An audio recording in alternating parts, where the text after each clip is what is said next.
Assalamualaikum warahmatullahi wabarakatuh.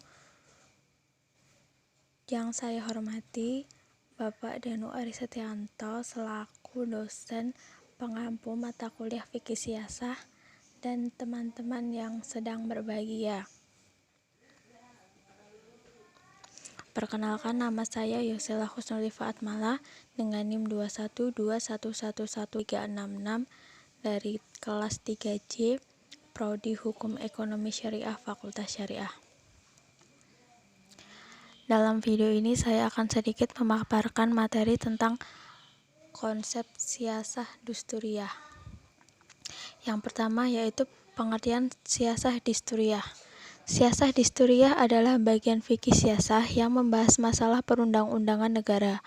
Dalam hal ini juga dibahas antara lain konsep-konsep konstitusi atau undang-undang dasar negara dan sejarah lahirnya perundang-undangan dalam suatu negara. Yang kedua, legislasi atau bagaimana cara perumusan undang-undang.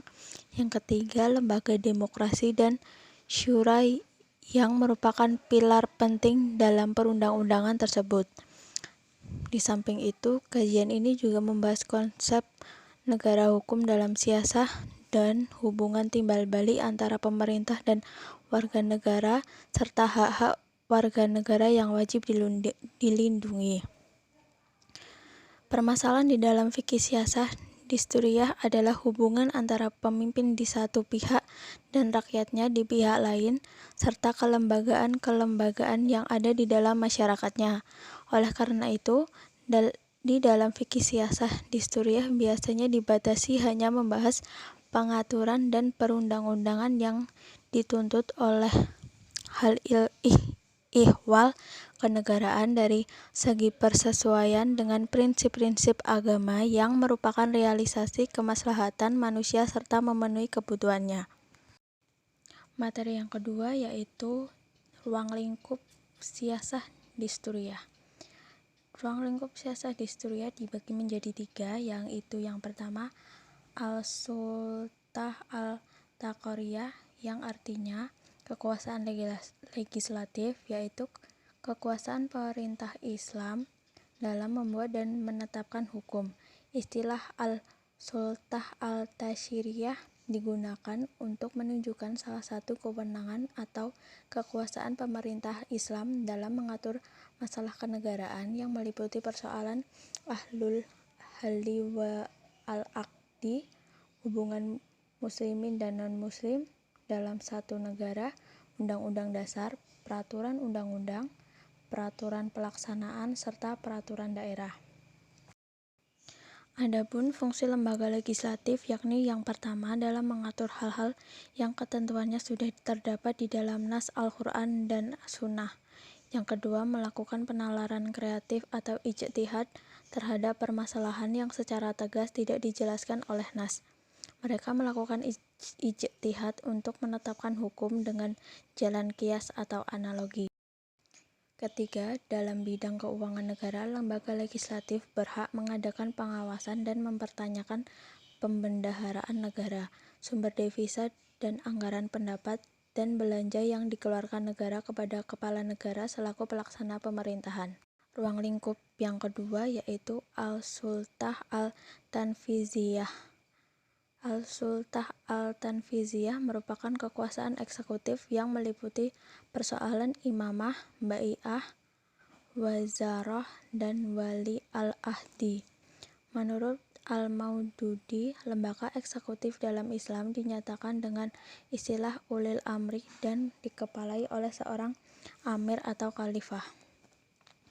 Dalam ketatanegaraan negara mayoritas Islam dan menganut sistem presidensial seperti Indonesia hanya menonjolkan kepala negara dan kepala pemerintahan sebagai puncak roda untuk menjalankan urusan pemerintahan dan kenegaraan dalam menjalankan peraturan perundang-undangan sekaligus membuat kebijakan apabila dianggap perlu untuk mendatangkan manfaat demi kemaslahatan umat.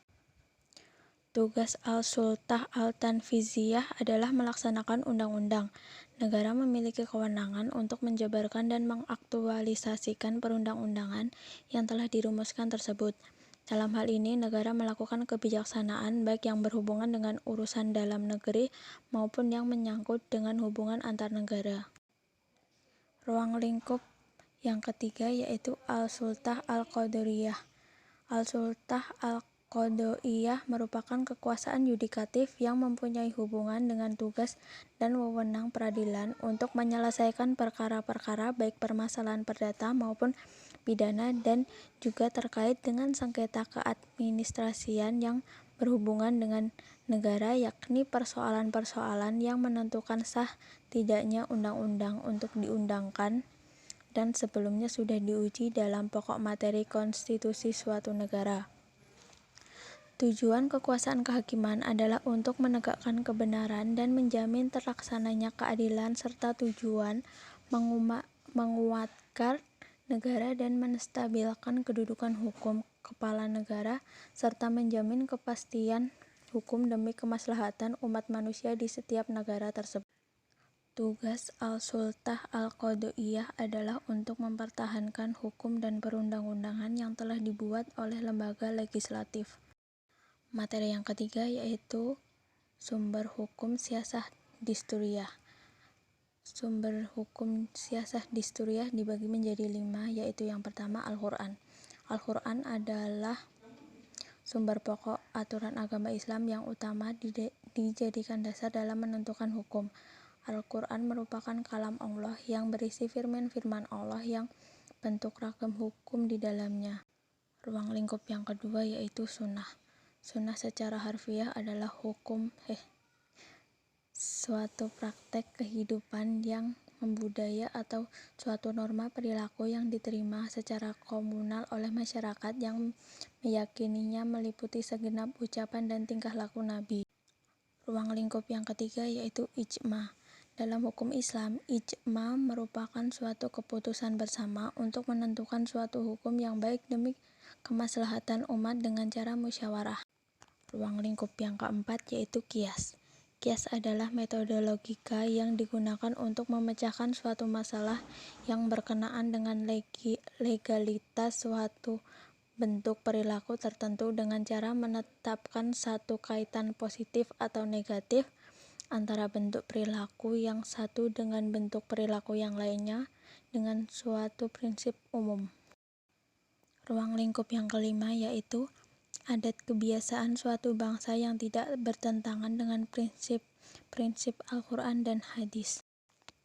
Adat kebiasaan semacam ini tidak tertulis yang sering diistilahkan dengan konvensi, dan ada pula dari adat kebiasaan itu diangkat menjadi suatu ketentuan yang tertulis yang persyaratan adat atau untuk dapat diterima sebagai hukum yang harus diperhatikan.